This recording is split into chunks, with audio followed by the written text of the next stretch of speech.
ఆనందమే ప్రభు యేసుని స్తుతించుట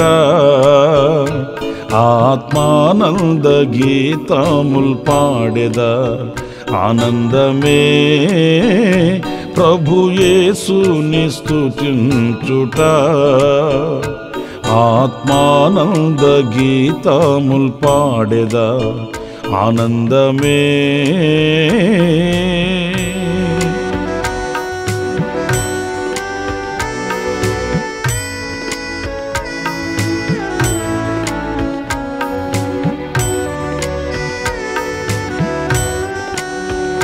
నా మానస వీణను మ్రోగించగా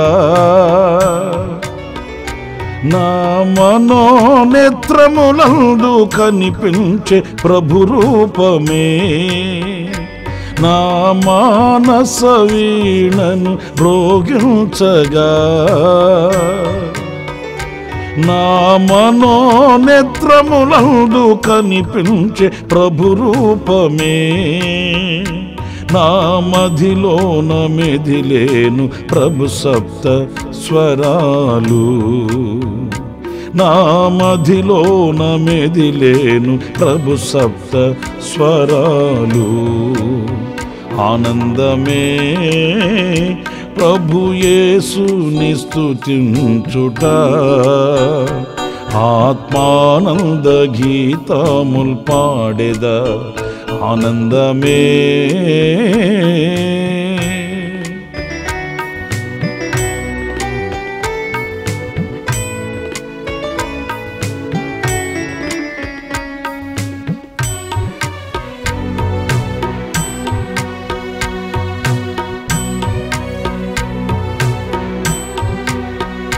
సిలువాలో నాకై రక్తము కార్చెను సింహాసనమునకై నన్నును పిలచెను సిలువాలో నాకై రక్తము కార్చెను సింహాసనమునకై నన్నును పిలచెను సింహాపు కోరల నుండి నన్ను విడిపించెను సింహాపు కోరల నుండి నన్ను విడిపించెను ఆనందమే ప్రభు యేసుని స్తుతించుట ఆత్మానంద గీతముల్ పాడెదా ఆనందమే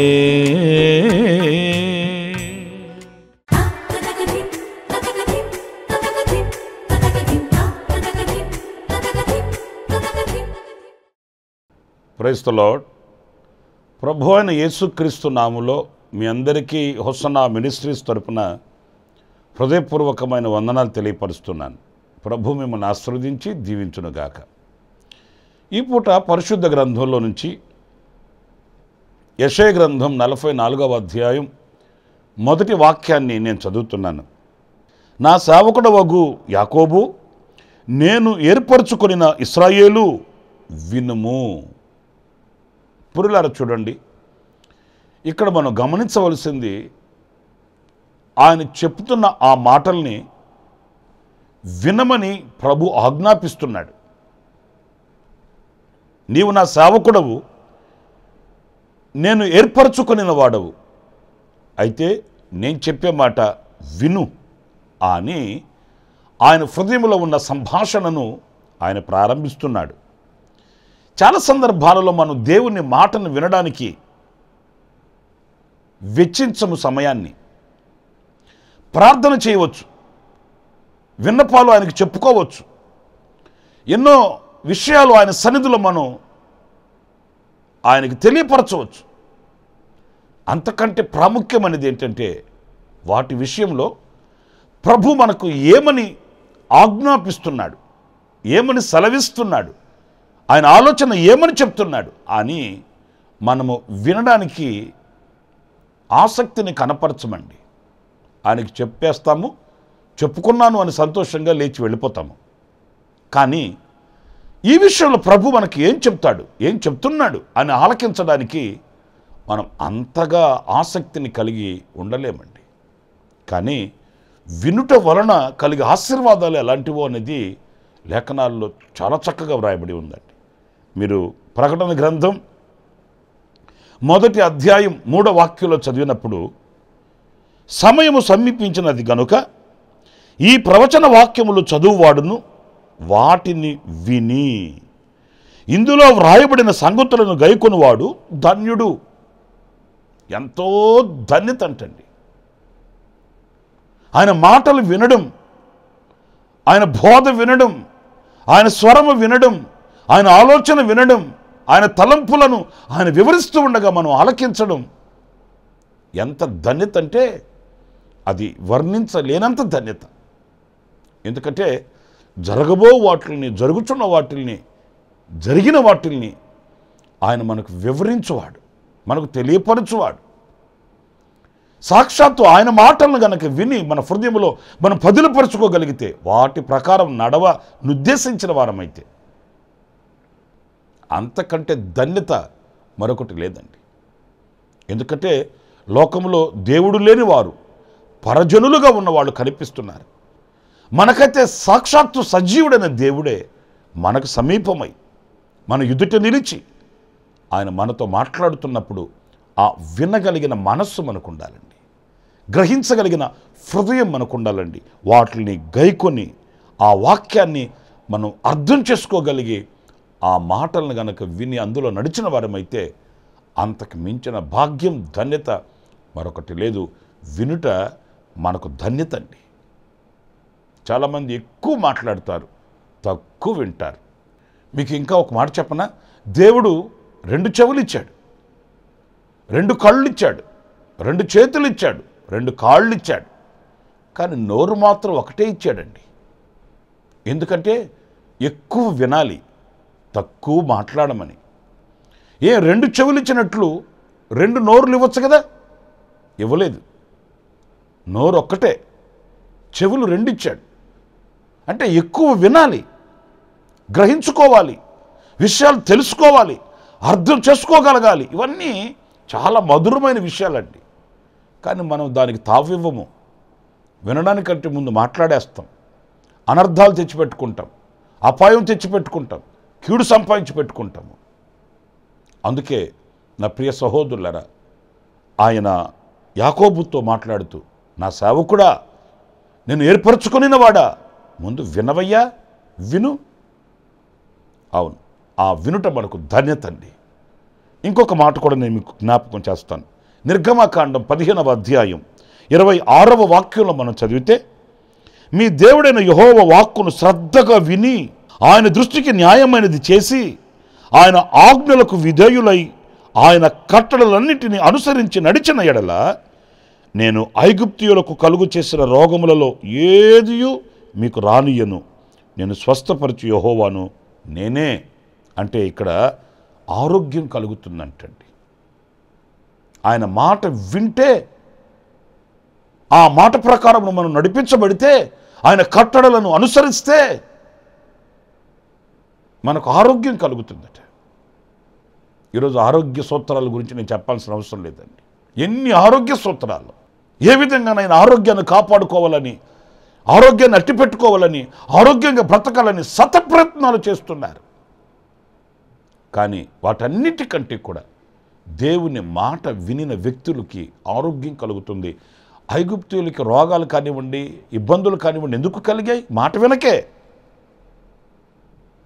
మీరు అలా కాకుండా నా మాట గనక విని ఆ ప్రకారం మీరు నడిపించబడితే ఆ ఐగుప్తీయులకు కలిగిన ఏ రోగము మీకు కలగదు, మీరు ఆరోగ్యవంతులై ఉంటారు. నేను మిమ్మల్ని స్వస్థపరుస్తానని ఈ వాక్యంలో ప్రభు వాగ్దానం చేస్తున్నాడండి. మరి ఆయన మాట విని ఆ ఆరోగ్యాన్ని పొందుకునే పరిస్థితుల్లో మనం ఉన్నామా? దేవుని మాటను ధిక్కరించి, లోకాన్ని స్నేహించి, లోకములో ఉన్న వాటిని ప్రేమించి, లోకపు నీడలో నిద్రపోతూ అనేక రోగాలకి పాల్పడి, నా ప్రియ సహోదరులారా, ఈ రోజున పరిస్థితులు మనం చూస్తున్నామండి. ఎక్కడి నుంచి వచ్చిన రోగాలు మనకు తెలియట్లేదు. క్రొత్త క్రొత్త రోగాలు క్రొత్త క్రొత్త వ్యాధులు ఈరోజు మనకు భయాన్ని కలుగు చేసేవి, ఆశ్చర్యాన్ని కలిగించేవి, లోకపు పరిస్థితి ఎటు వెళుతుందో అర్థం కాని ఒక అయోమయంలో మనం బ్రతుకుతున్నామండి. ఆయన రెక్కల నీడలో ఉన్న ఆరోగ్యాన్ని మనం పొందుకోవాలంటే, ఆయన గాయాలలోని స్వస్థతను మనం పొందుకోవాలంటే ఆయన మాట వినాలి, ఆయన మాటకు శిరస్సు వంచాలి. ఆ దిశగా మనం నడిపించబడితే మనకు ఆరోగ్యం కలుగుతుందని దేవుని వాక్యం మనకు సెలవిస్తుంది. ఇంకొక మాట కూడా నేను మీకు జ్ఞాపకం చేస్తాను. అది వినుట వలన విశ్వాసం కలుగుతుందట. రోమీయులకు రాసిన పత్రిక 10వ అధ్యాయం 17వ వాక్యంలో వినుట వలన విశ్వాసము కలుగును, వినుట క్రీస్తును గూర్చిన మాట వలన కలుగును. యేసుక్రీస్తును గూర్చిన మాట వినుట వలన విశ్వాసం కలుగుతుందట. మనుషుల వైపు చూస్తే విశ్వాసం కలగదు, భక్తుల వైపు చూస్తే విశ్వాసము నిలువదు.